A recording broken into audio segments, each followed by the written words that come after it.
Welcome to Tenor Tech, where I solve the problems you didn't even know you had. You have the essentials ready: version match, backups, and tools. First, copy the original map files to a safe backup so you can revert quickly.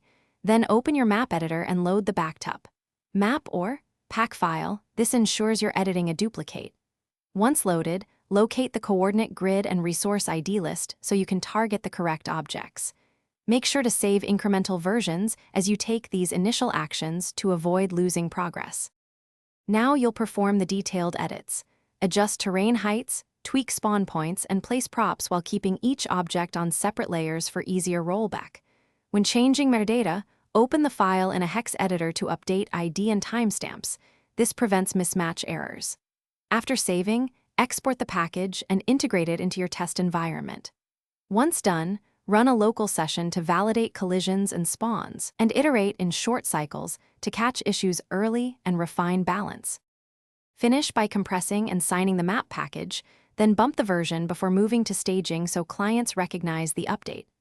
Run full playtests while monitoring logs for missing assets, physics errors, or checksum failures. These logs tell you exactly what to fix. If something goes wrong, restore the original backup, compare checksums, and reapply only the safe diffs. One key troubleshooting tip: if the map fails to load, check asset paths and version tags first. Most load errors come from mismatched.